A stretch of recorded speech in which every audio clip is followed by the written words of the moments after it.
I think I'm back.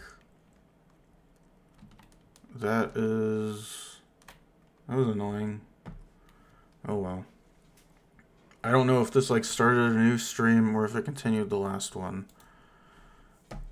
But anyway. It's just so frustrating that it's just wildly inconsistent with the stream quality. It just jumps up between like 4-star green and then 1-star red, and then it just goes down. I don't know what the problem is. Like it might just be my internet connection, or it might be the way I have something set up, or I don't know.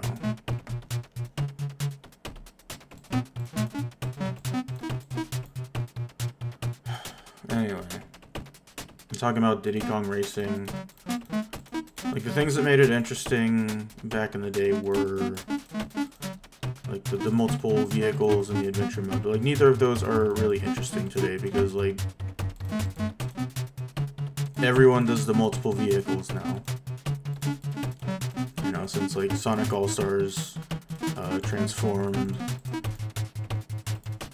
and you know, Mario Kart has done the gliding and underwater stuff, and Kirby Air Riders does the like all the gliding stuff and has multiple vehicles to choose from. Unlike adventure mode, I feel like it hasn't been quite as, you know, done quite as well. Crash Team Racing had an adventure mode. Like there have been other kart racers with an adventure mode, so it's like it's not everywhere, but it's not it's also not novel. So I think if they were to bring back Diddy Kong Racing, they'd have to do something new and interesting with it. And I feel like the most interesting thing they could do is sort of bring back that Donkey Kong Racing concept of like you're instead of riding cars and stuff, you're riding on the animal buddies. And kind of the thing I always imagined, like when I saw when I heard the concept of the game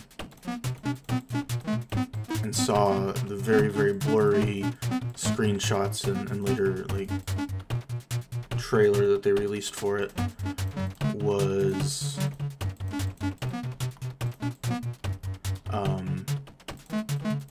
like this idea that you would be like, as you're racing, you would be jumping from animal to animal. Like, it wouldn't be a game where you just like choose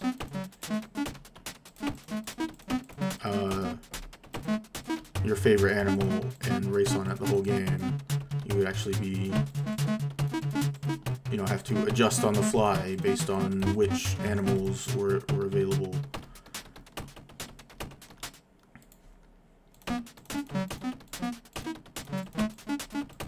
And I think that would be a neat twist on a racing game. I mean, honestly, I kind of have like a whole design doc in my head about like how I would implement that. I'm not going to get into all of that necessarily, but I mean, I could see like a case where, you know, every track has its own set of animals that you have to use when you're on that track. So like you know, if you like Rambi, you won't necessarily always have access to Rambi.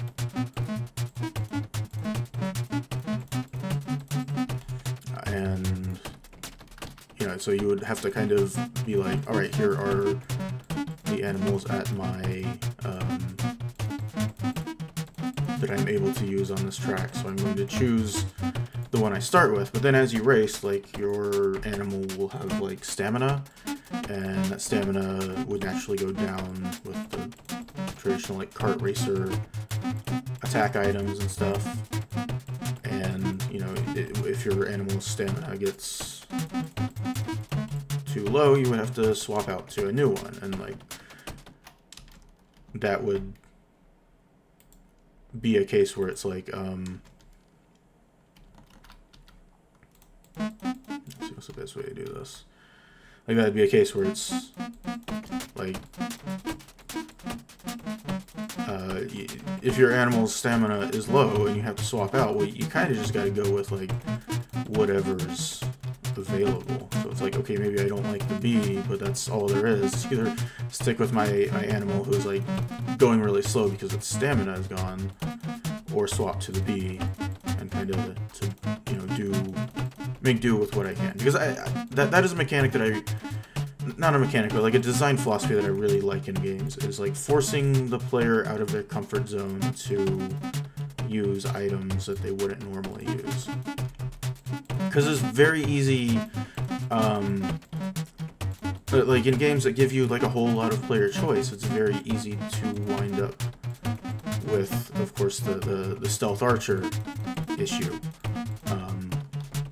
where, you know, everyone plays Skyrim, and they're like, I'm gonna play this build, and then you just wind up playing a stealth archer because it's the most effective build.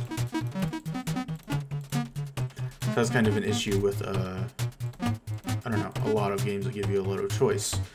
And a similar issue is with, like, fighting games. You have all of these characters, but you realistically are probably only going to play, like 90% of your gameplay is going to be, like, one or two of them. Because it's, you know, it's an opportunity cost. Like, if I have spent a whole bunch of time learning Marisa, like, I have to, and I go and try to use another character, it's, I don't know, like, I'm at a disadvantage because I'm not using a character that I'm comfortable with.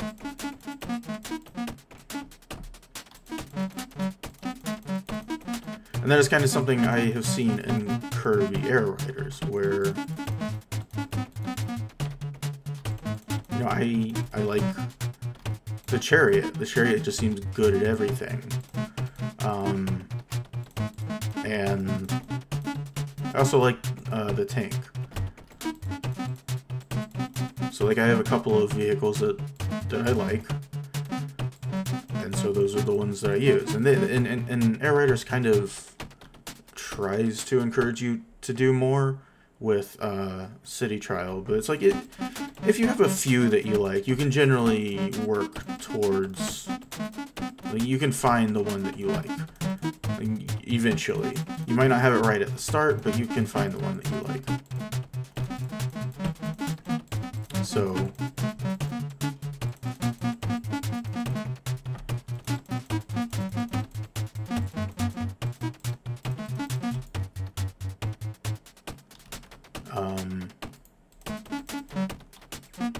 yeah, so kind of like my thought is that it would be cool to have a racing game where you do have to swap between vehicles, and you do have to swap between, like, vehicles that are very different. Because I really like the way that, you know, all the vehicles in Kirby Air Riders are very different. And I wish the game was kind of built around, like, challenges where you're forced to use vehicles that you're not comfortable in. And instead it's like I was talking about the road trip mode another time, and it was saying how, like, it felt like it was supposed to be a roguelike, but it's not. It's not a roguelike. It's not randomized. And also, like, once you get to a new vehicle, you just kind of unlock it in that playthrough, and you can swap back to your old one. You might have to do, like, one challenge, but, like, if you fail, you can swap back to any vehicle you're comfortable with. So that feels, I don't know, like a missed opportunity. Like, that could have been a more interesting mode that forces players to use all the vehicles.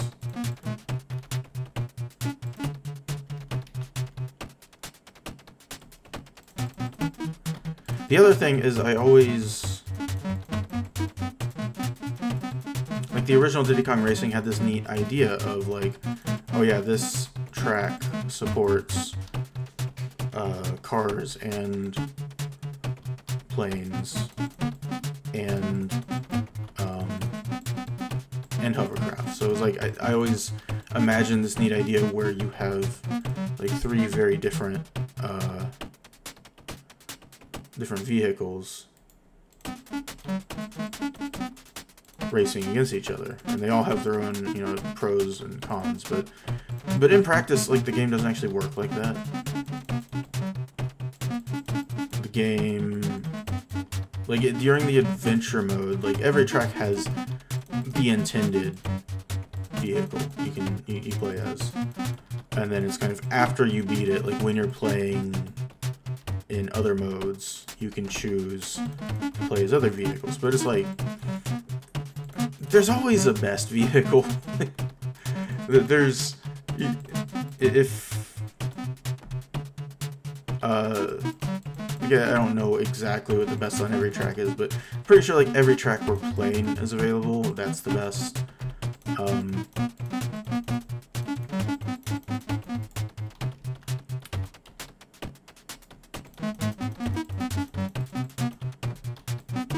So it's just basically like, do you want to play at a disadvantage or not? I don't know. So that's why I think, like, this idea of... and then we got, like, you know, Sonic All-Stars Racing Transformed. And Sonic Crossworlds kind of revisits the multiple vehicles idea, but... I mean, I guess it does, like, the same thing as Transform, but it also, like, gives you the option to play as boards, but in that case it's all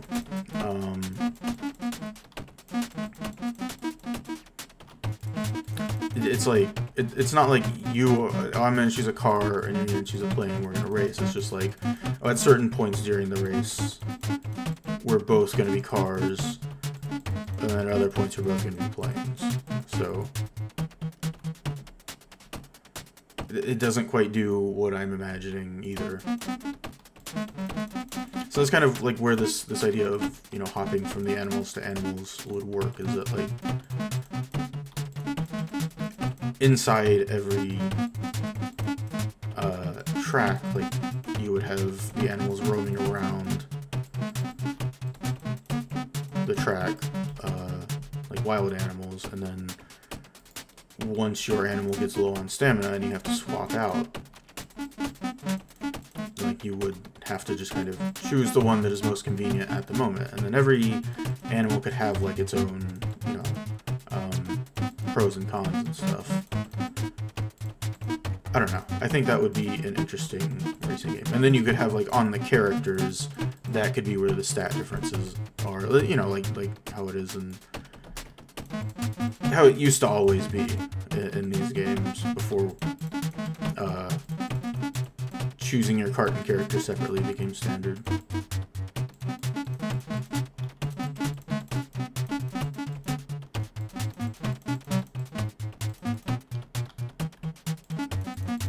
So yeah, Nintendo, hire this man, and this man is me. I will direct the new Diddy Kong Racing, and it'll be cool.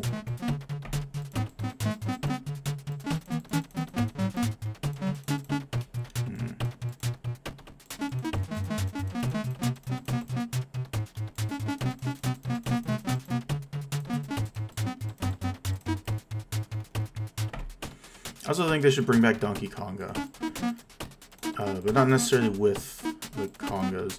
I just feel like music games have come a long way since the early 2000s.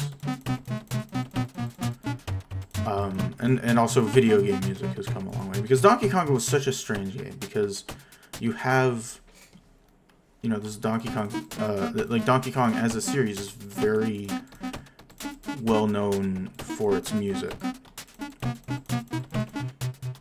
And, like, you could have had awesome remixes of the Donkey Kong Country music in a rhythm game, and instead we got, like, Row, Row, Row Your Boat, and just random top 40 pop music, but bad covers of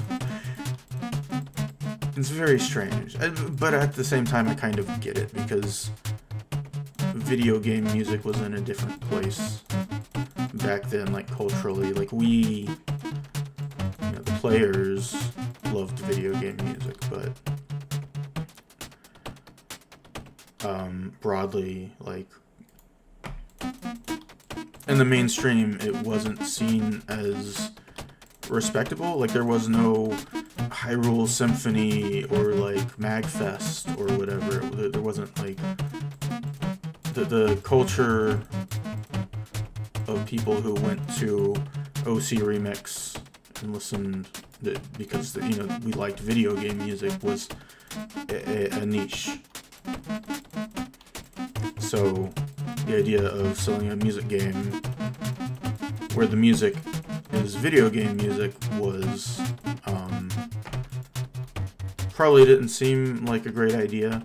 They probably thought, oh, well, if we're selling a music game, we need music that people know. And their choices were kind of questionable, but still, I kind of get the thought process, even though I don't know. It was, the gaming industry was different, and like Guitar Hero hadn't come out yet. But now we have, I think like the indie rhythm game scene is very interesting. Like,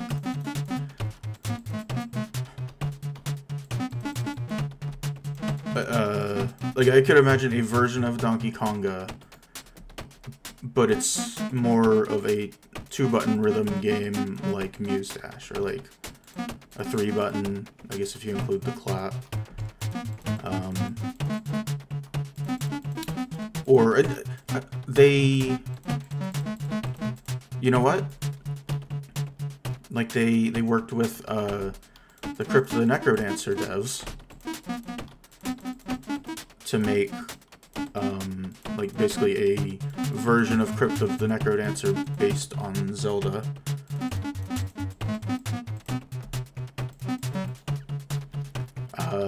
And the Crypt of the Necrodancer devs have this year released Rift of the Necrodancer, which is a 3-button rhythm game. Like, it would be kind of perfect to kind of release a version, like once they're done with all the DLC for Rift and stuff, kind of a version of that is like a new Donkey Konga, like a reimagined Donkey Konga with music based on the Zelda, on the Donkey Kong series, and maybe some other Nintendo series.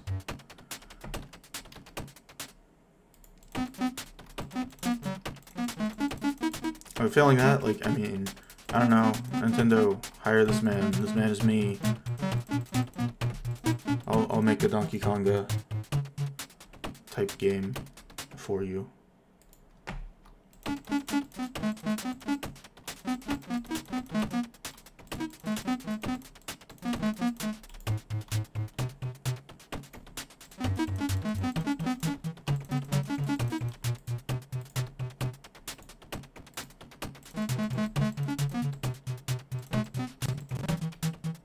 Whoa.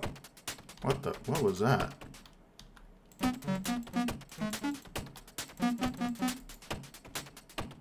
That was weird.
I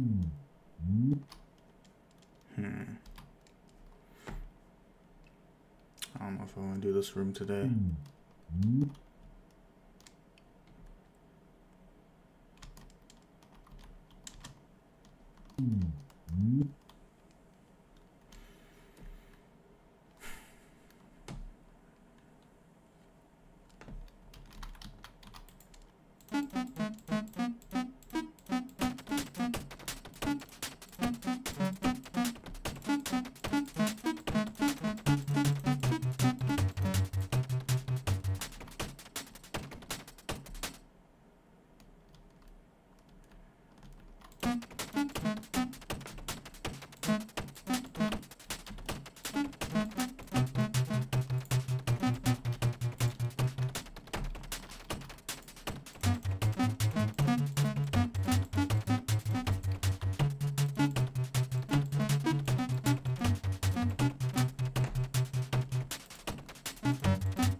I don't really know how, like, this YouTube stuff works, man. This streaming stuff, I don't know why, like, when it went offline, it didn't wait for me to come back online. It just ended the stream. It was very annoying. Very, very rude.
I'm probably not gonna do like 2 hours. I'm probably just gonna do this room. And I'm a little tired. Probably shouldn't have even started streaming, but I've been trying to do a little bit of the testing every day. I mean, I will have to take off on holidays.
Ah, that felt wrong going counterclockwise.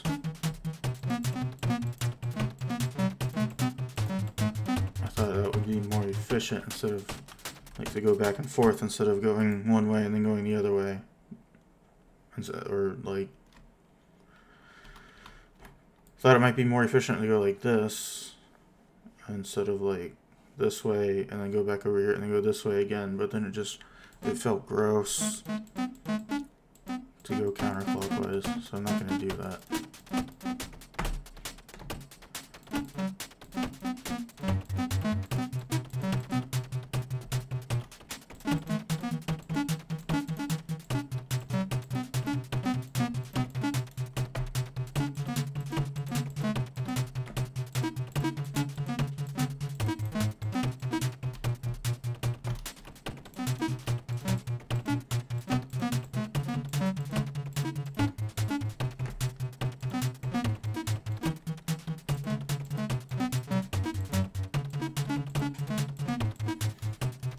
Yeah, I don't really have much to yap about today. My brain's just kind of... I don't know.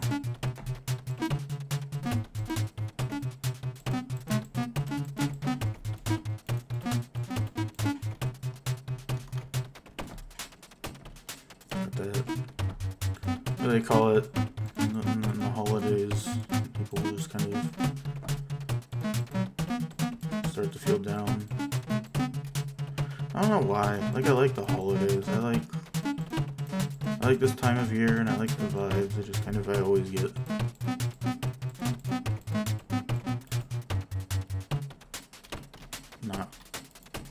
Not into a great mental place around this time.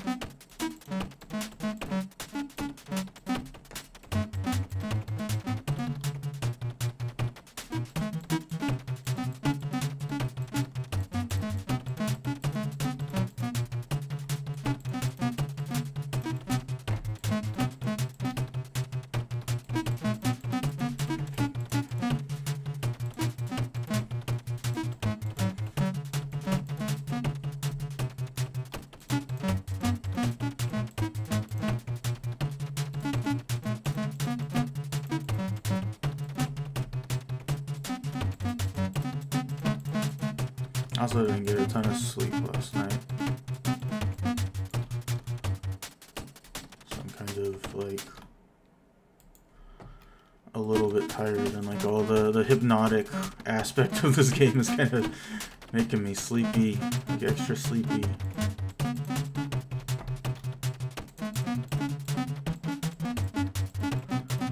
I might be like, what do they call it?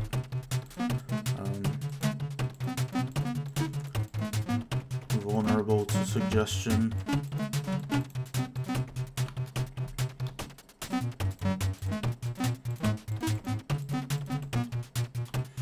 I need to go get some eggnog. It's eggnog season, so there's gonna be eggnog. I was at the store. They were out of eggnog, and I was, darn. But like, next time I'm at the store, I hope they have eggnog, and I'll get some eggnog. So I like eggnog. I didn't realize for a long time that that was, like, considered an alcohol drink. Like, it was considered standard to put alcohol in your eggnog. So, like, when someone says they want eggnog, they don't mean they want a sweet holiday treat. They mean they want an alcoholic drink. So when I said I really liked eggnog, like, people thought I just really wanted to drink. Like, I didn't realize that for a really long time.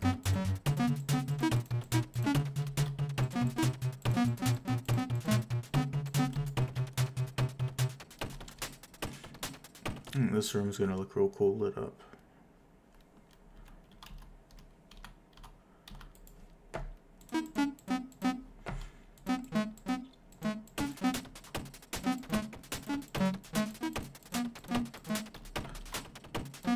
I think I made this room like after I rewatched the original Tron. I was like, yeah, glowy grids. Those are cool. talked enough about Tron, but...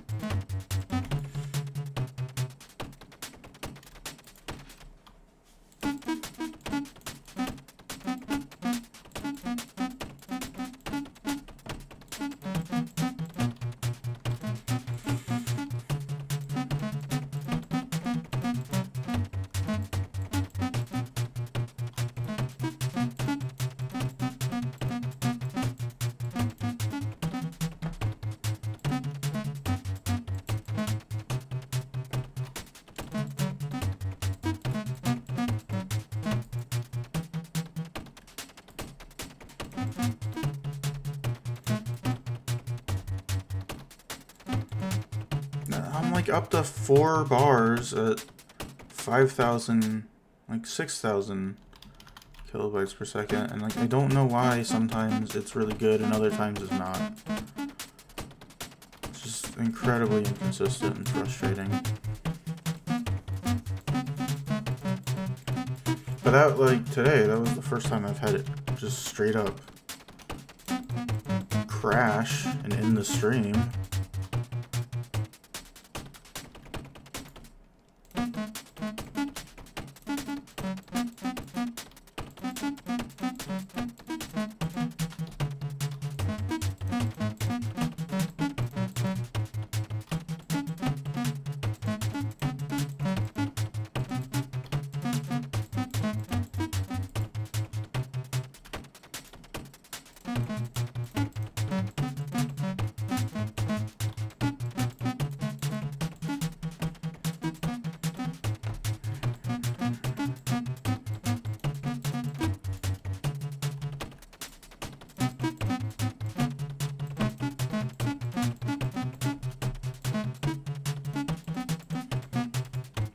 So I like the spiral method where I kind of loop around the outside and then spiral in, because it kind of, like, you start out with the biggest task first, and then every time you do another loop, like, it gets into a smaller task, and it kind of, you are ultimately, like, clicking the same amount of buttons, but it feels like it goes a bit faster.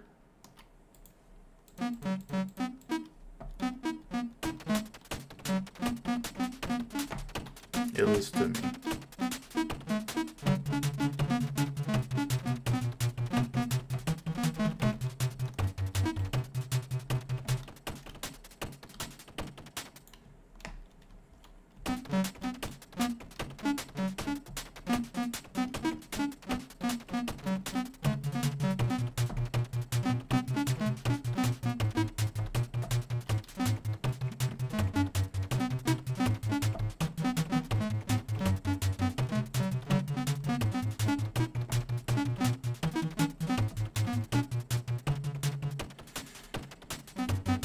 Big discourse on the internet today seems to be Star Wars. Everyone talking about Rogue One. Because one guy said it was bad, and then everyone got real mad at him. I don't agree that it's bad. I do think it is kind of overhyped. It's a good movie that is like an okay movie for the first like 80%, and then a really good movie for the last 20%. But I don't know. I don't think that finale totally saves it from the issues. I think the characters are very underdeveloped. The plot was very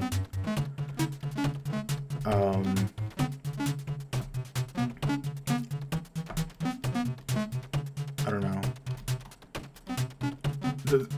The plot kind of felt like it had a similar issue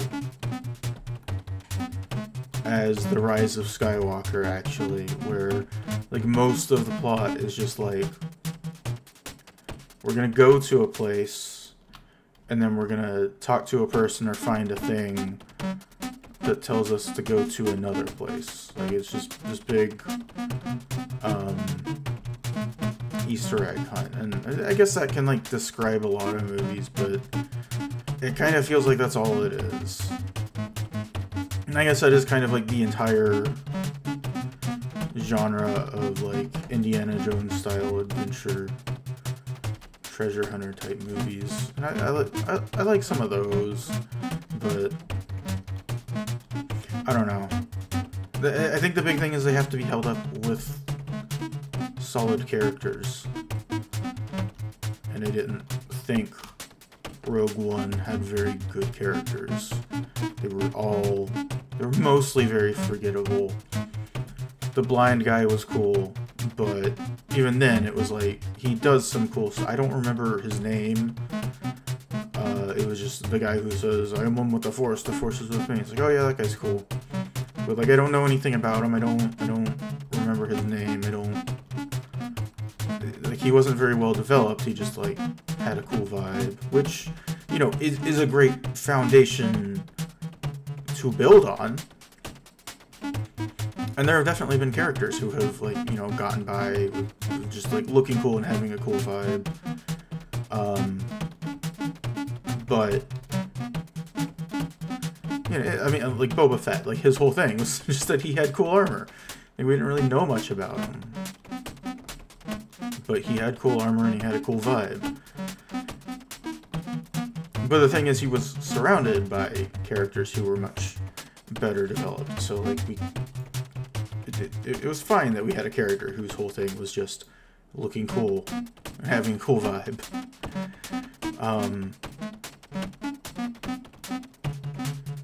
Rogue One has just,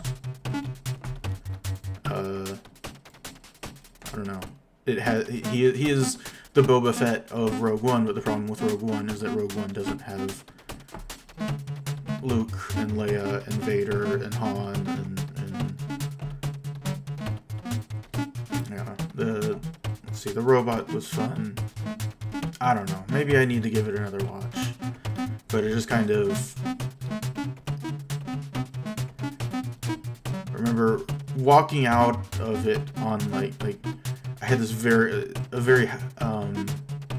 like feeling very good about it, walking out of it, because like the final parts were so good. But then thinking about it later, it was like, I actually didn't like most of the movie. And I don't really care about most of the characters. Like, I was saddest about the robot dying.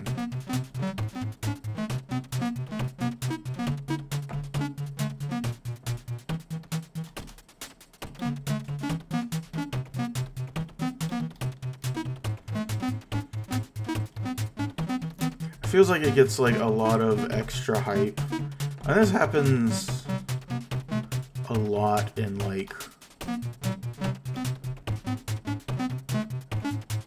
genre fiction, especially genre fiction franchises. Is that like when someone comes along and takes it and is like, I'm gonna do something that's like takes it more seriously, and it's like with a more gritty tone.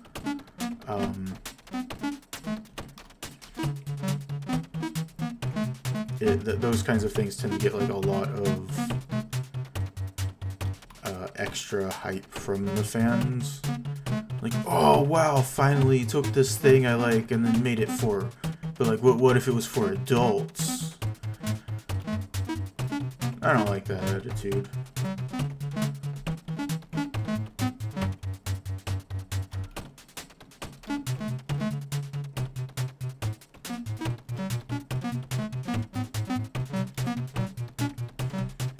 I think that is yeah, I don't mind when something is kind of taken in a more serious, grit and gritty direction. I do think it's like, I do appreciate, like, that is one thing I do really appreciate about, you know, genre fiction, is that it is so flexible, and you can take the same character and put them in a silly story, or you can take the same character and put them in a more gritty story, and it can work.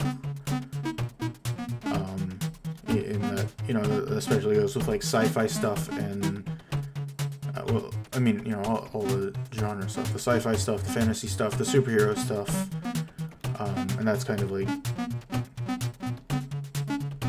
one of the big appeals of these things to me.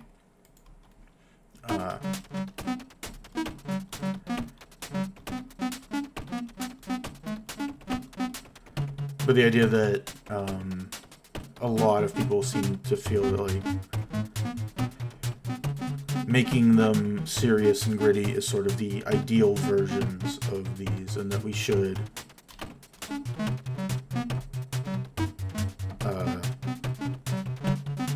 move past the sillier stuff. And I'm like, no.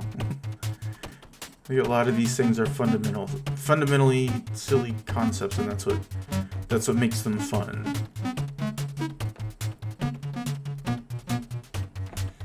And it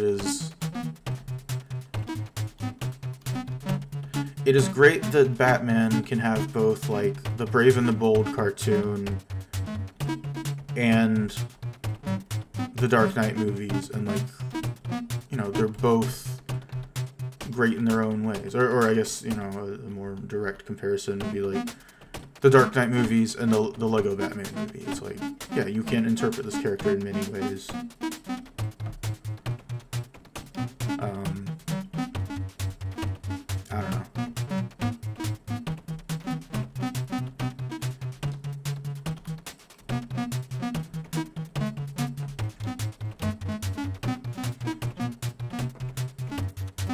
Like, Jenny Nicholson had a video on Rogue One that I really agreed with. I wasn't quite as harsh on it as she was, but I pretty much agreed with all of her points.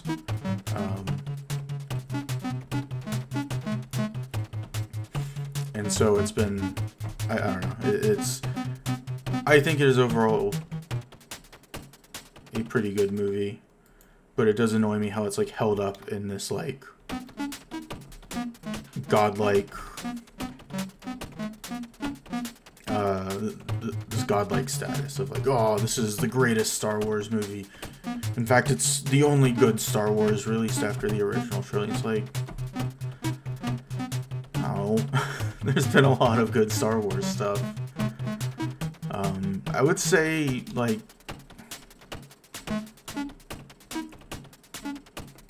I don't know. As far as the movies go, the only movie that I would say is like kind of irredeemably bad is The Rise of Skywalker, and that's because that commits the greatest sin of just like not having confidence in itself. Like, I would rather have a movie be kind of confidently bad. Like, Episode 1 and Episode 2 are confidently bad, but they take, I don't know, big swings, and there are cool moments in those movies. There are movements that I enjoy and appreciate, and that whole version of the Star Wars world that it looks so different from the original trilogy. Like, I like that version of the Star Wars world, and I like how, you know, the Clone Wars cartoon kind of fleshed out that world.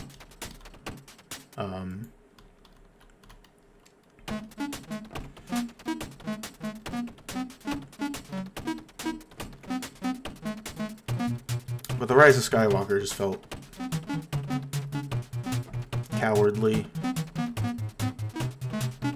They were just afraid of doing anything interesting and afraid of kind of upsetting any fans, and they just kind of wound up making something that didn't really please anyone. I mean, I won't say anyone, but I would say broadly it is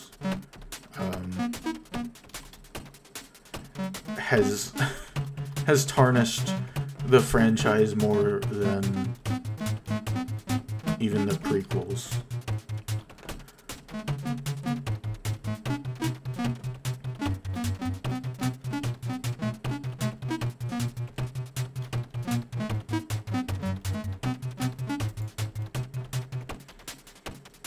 like every other Star Wars movie, it's like the original is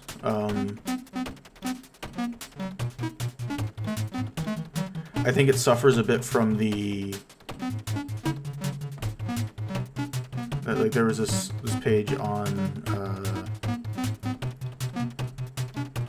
TV tropes, but like Seinfeld isn't funny.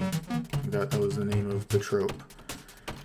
And I think they've removed it or changed it or something. But the idea was like, when something is a big innovator, it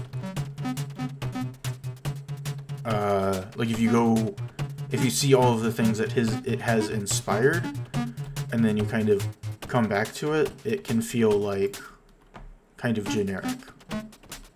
And like, you know, the name of the meme or the trope was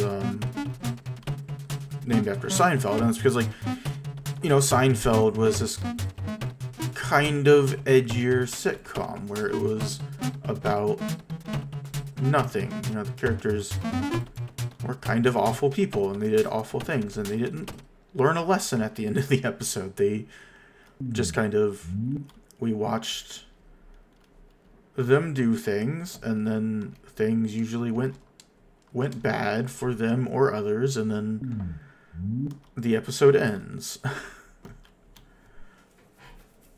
And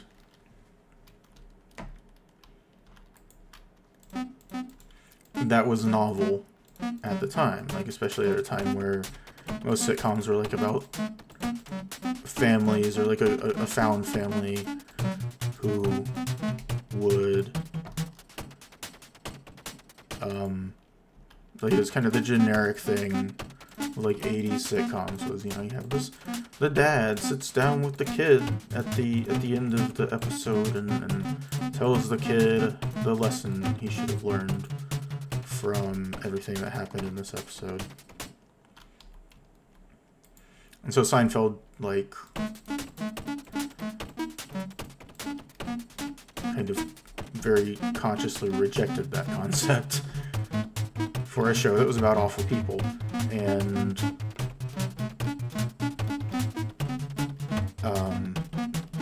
yeah, so that's not really novel in a time like when we've had, you know, Seinfeld alums have gone on to do stuff like Curb Your Enthusiasm and Veep, and we've gotten shows like Arrested Development and Always Sunny.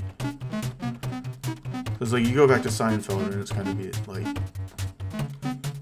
I don't know, it doesn't feel as special if you're watching it now versus when you're watching it then. And that's kind of like how I feel about Star Wars, like the original and A New Hope. That, like, I can respect everything it did, and how, like, pretty much everything I feel about it is just the case of, like, because it was made when it was made, but it is not the most exciting movie in my opinion. It's like half the movie is on a desert planet, and then half the movie is just kind of, not half, but like, I don't know exactly what the proportion is, but it's like you're either on a desert or you're in like these bland gray space station corridors.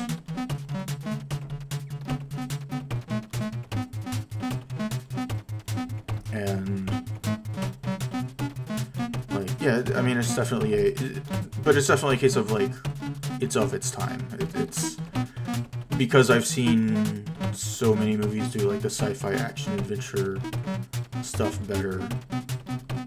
I can't hold that against the original Star Wars, but I can say that it's like, you know, I don't love watching it as much as so many other people do, but I do definitely like respect it for what it is. Empire Strikes Back is obviously great. Return of the Jedi is fine. Episodes 1 and 2 are kind of bad, but like charmingly bad.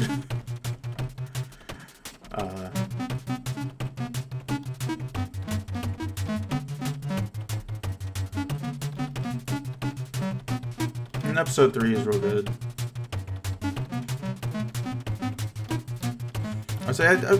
I'm surprised at how the vibe has shifted on episode 7.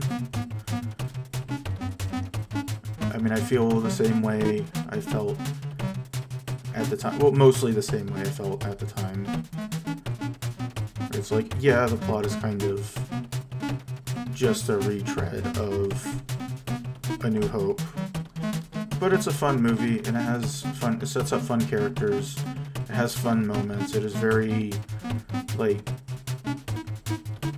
J.J. Abrams has a lot of flaws, but he is good at spectacle. He is good at making things feel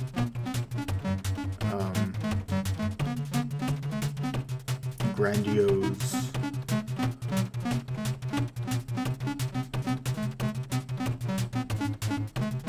And I think like most of the issues I have with episode 7 are just the fact that most of the promise of that movie didn't pay off.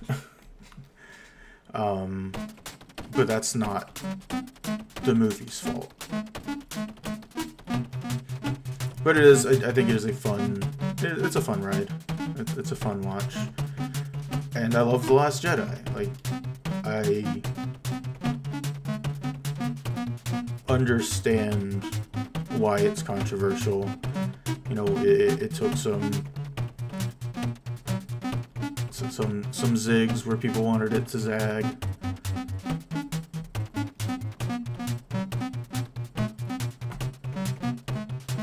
So I can understand being disappointed. And like, you know, the way certain characters went, or like the way other, like, just the way it played out. But like, that's specifically why I love The Last Jedi, is like, it wasn't the movie I expected it to be. I went into a Star Wars movie expecting one thing, and I liked being surprised.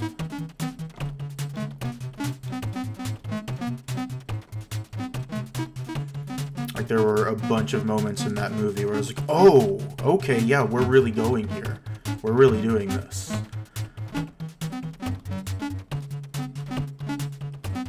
And then, like, pretty much all of those were undone in The Rise of Skywalker and not replaced with something better. So,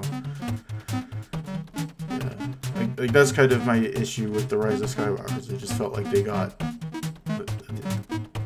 The whole movie was, like, written and edited by a group of executives who were specifically hyper-focused on all of the complaints people had about The Last Jedi. And I can understand the impulse to be like, okay, this was very controversial with a lot of our audience, so we need to, like, be mindful of that. But at the same time, like, the movie clearly didn't have an artistic vision beyond, you know, make those people happy, or try to make those people happy.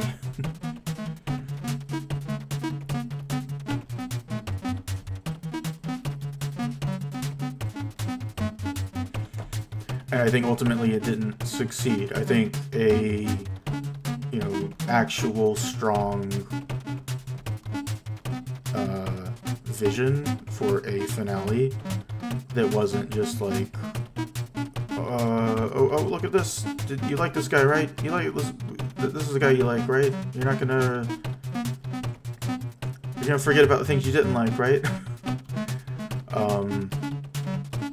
And like a movie that was, you know, had the confidence to kill off characters. I'm not saying I wanted characters to die necessarily, but having so many character death fake-outs, like, really cheapened the experience and really just made the movie feel like it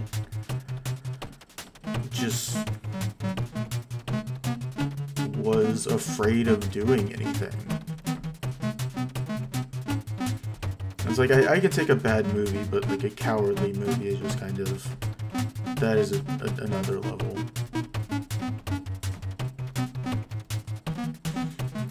Yeah, and I talked about how I felt about Rogue One. It was okay and had a really good ending. But I think it's kind of overrated, and it's kind of made it one of those things that's just like people are really annoying about. That every time a new Star Wars comes out, people jump in and say, Rogue One is the only good Star Wars thing. And it's like, okay. You've said that the past 37 times. Like, we get it. If you don't like Star Wars things, that's fine. There's Star Wars things I check out on, too.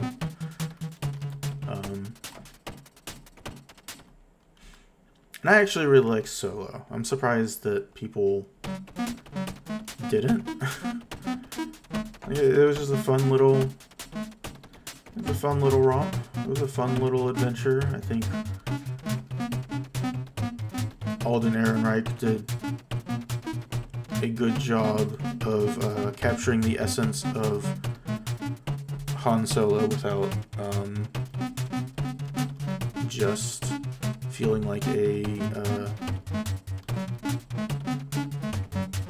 like he's doing a Harrison Ford impression.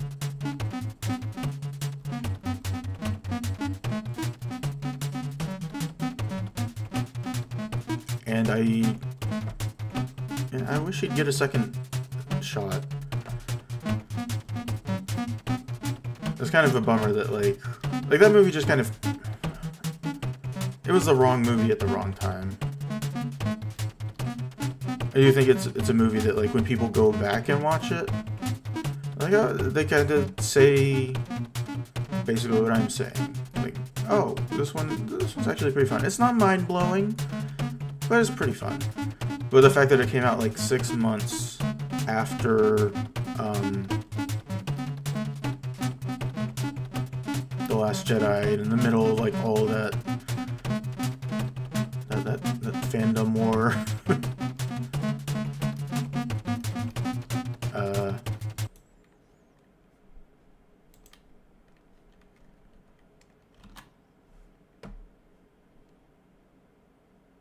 Back up.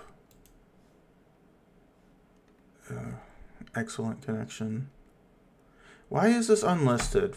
God. Oh well. That's why no one else like came into the stream. Huh. Like, I don't know why it just randomly decides to make streams unlisted. That's very annoying.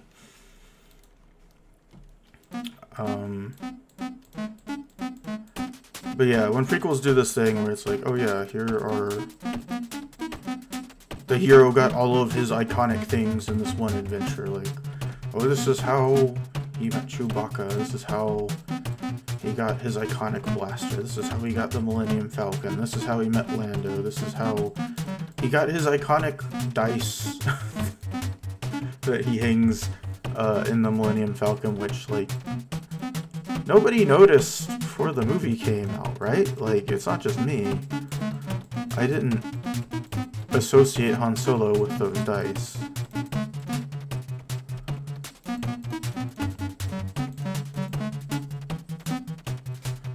So that's, like, yeah. It's a fun movie when it's not doing all that fan service stuff, and it's an annoying movie when it is doing it. Oh yeah, and then the whole, like, this is how he got his name Solo. Are you serious? We didn't need to have that. I don't know. It's a strange movie, but I think it is an overall pretty fun movie. I guess the live action shows have been very messy. Obi-Wan was a very frustrating mess because there's like good moments, there's cool moments. And it definitely feels like something that could have been a solid movie, but it just feels like at some points they just had a first draft of a script, or we're just making stuff up on set.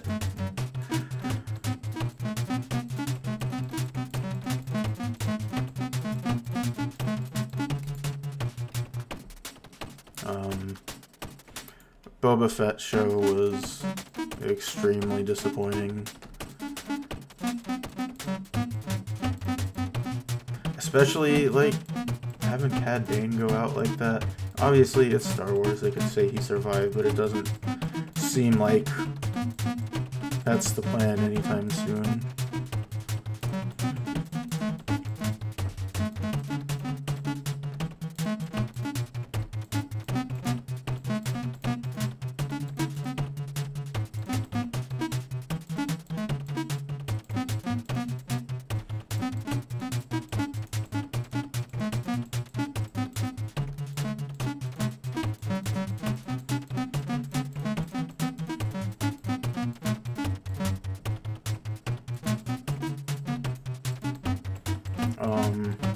I actually thought the Acolyte was alright.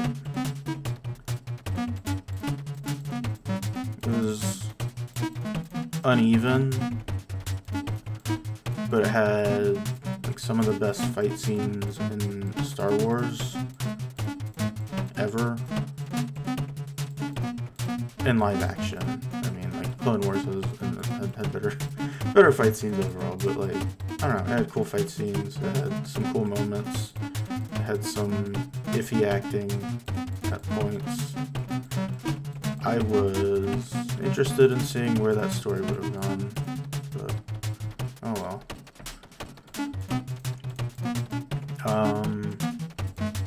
Ahsoka was okay. It definitely felt like the script needed another draft.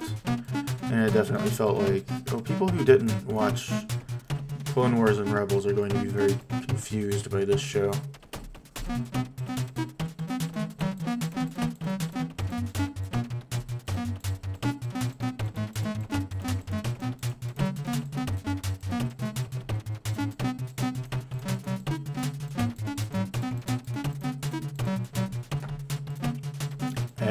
And I love Skeleton Crew. Like, that is one of my favorite Star Wars things in recent years. That's just a fun little show. And it's a shame it came so late. Like after everyone had lost interest in the Star Wars shows.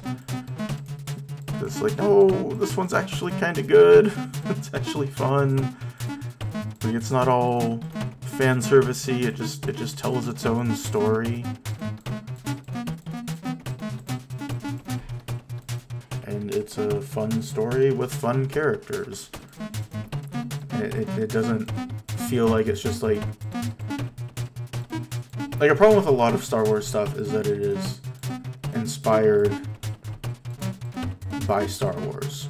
Whereas Star Wars, George Lucas was inspired by like all of the things he loved. By Flash Gordon, Lord of the Rings, samurai movies, war movies.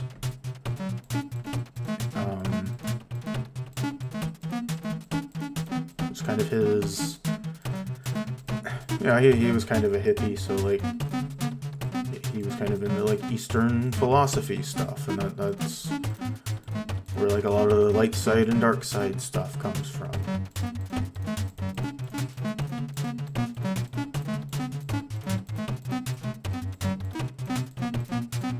So like he just kind of blended a bunch of the things he liked into one thing, and that's, you know, why we got something that feels so unique. Well, it felt so unique when it came out. Now there's a lot of things that have kind of done the Star Wars thing. But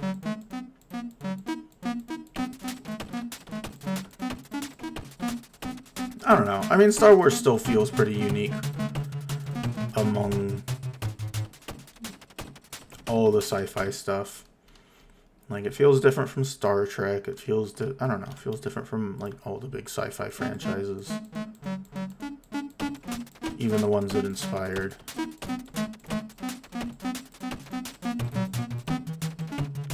But so many of, like, the Star Wars things, like, haven't done that. Like, they aren't inspired by things outside of Star Wars. They just want to do a Star Wars. And so I like how Skeleton Crew is just like, we're gonna do like the Goonies, but it's also Pirates of the Caribbean, and it's also Star Wars. It's like, okay, yeah, that's fun.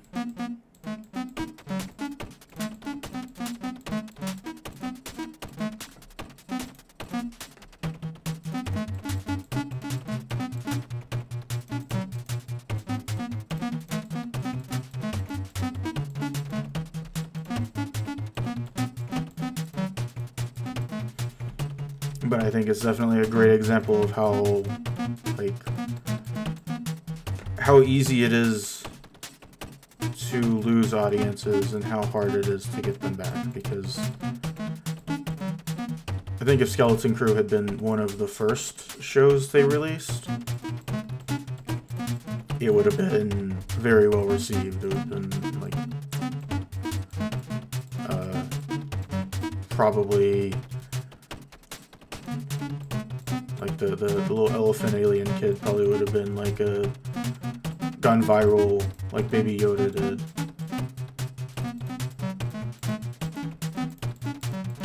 But because it came later, after people had already lost interest and were feeling pretty negative, like people didn't watch it.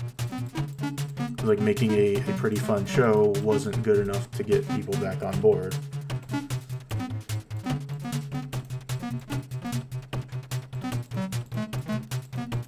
It's definitely one of those things that, like, yeah, they gotta... I hope they learn the correct lessons from these mistakes. But these, you know, studio executives usually don't. You know, they looked at... I think my favorite example was, like, when Batman was successful, the 89... Tim Burton Batman, when that was successful, the executives didn't say, oh, the people like superheroes.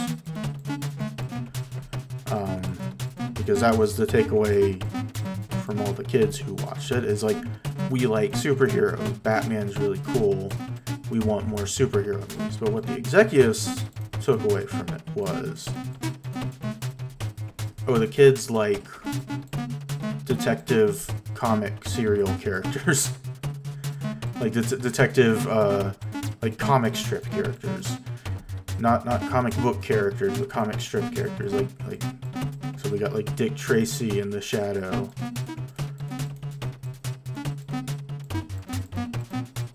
Instead of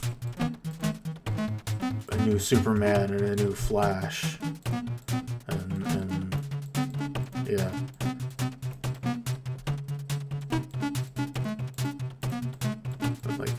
Executives tend to be bad at learning the correct lessons.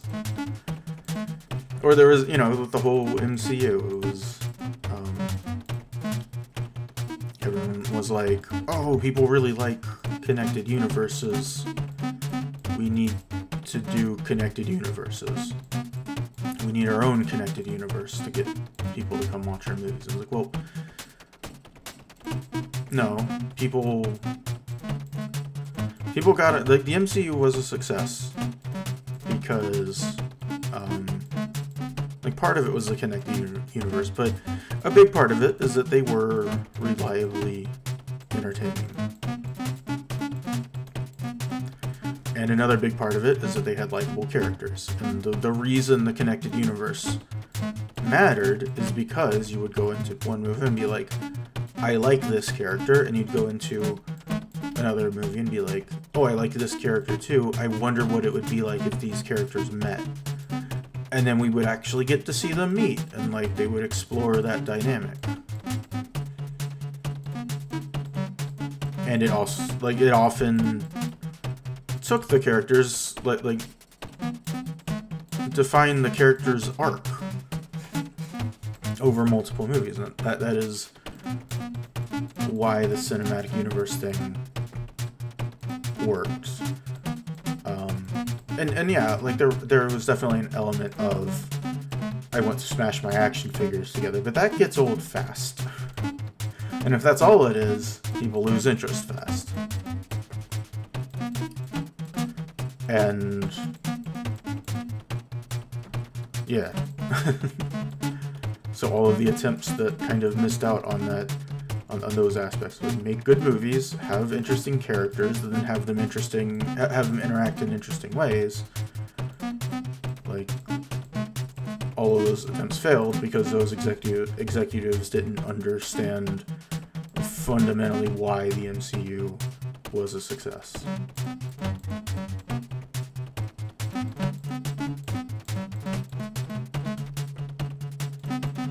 I think I'm gonna finish this wall and then stop. I never like listed this stream, so it's just gonna like go up. Whatever.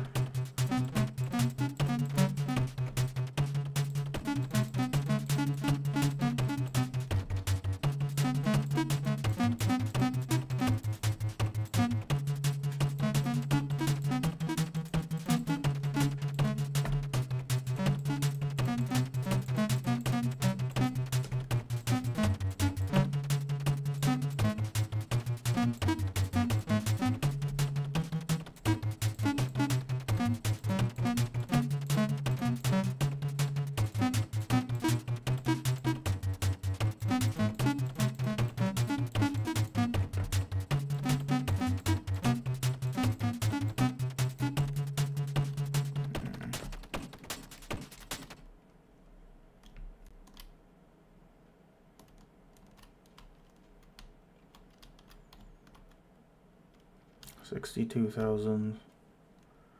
Hit it, what, 10,000 today? That's probably fine. I'll walk through here. Back in here. Wait a few seconds. And then... Alright, there we go, it's saved. Alright, that's it for today.